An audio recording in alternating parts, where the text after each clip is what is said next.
Ẹ kú dédé àsìkò yìí o. Ìròyìn yàjóyàjó ni mo mú wá sétí ìgbọ́yín láti iléeṣẹ́ Jígí Alára ìkànnì 24. Bó tilẹ̀ jẹ́ pé iléeṣẹ́ ọlọ́pàá sọ pé kò sí ẹni tó kú nínú ìṣẹ̀lẹ̀ yìí, ọ̀gá àjọ tó rí sí ìṣẹ̀lẹ̀ pàjáwìrì l'Àbújá Federal Emergency Management Agency Abdulrahman Mohammed sọ pé èèyàn 7 ló kú nínú ìjàmbá náà. Nígbà tó ń ṣàlàyé ohun tó ṣẹlẹ̀ fún àwọn oníròyìn, Abdulrahman sọ pé kì í ṣe èèyàn 40 ló kú bí àwọn kan ṣe ń gbé kiri bí kò ṣe 7.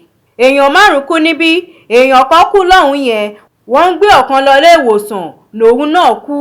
Àwọn 2 wà nílé ìwòsàn nínú àwọn tí ilé wó lé lórí tí wọ́n ń gba ìtọ́jú báyìí. Àwọn èèyàn tó wá jí irin iron rod kó ní ilé wó mọ́ lórí.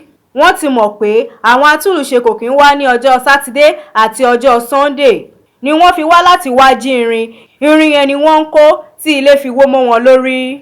Bákan náà ni ọ̀gá Federal Emergency Management yìí fìdí ẹ̀ múlẹ̀ pé àwọn tó ń kọ́lé sí ẹ́stéètì náà kò gba àṣẹ ìkọ́lé lọ́wọ́ ìjọba.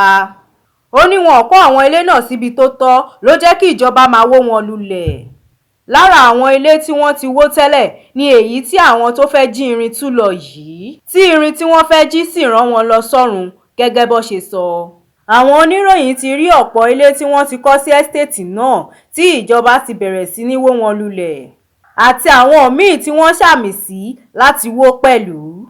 A ní rí jù báyìí lọ lórí ìròyìn yàjóyàjó. Orúkọ tèmi ni Ọlárẹ̀wájú Kẹ́misọ́lá láti iléeṣẹ́ Jígí Alára ìkànnì 24. Ẹ máa bá wa subscribe sórí ìkànnì Jígí Alára. Ó dàbọ̀.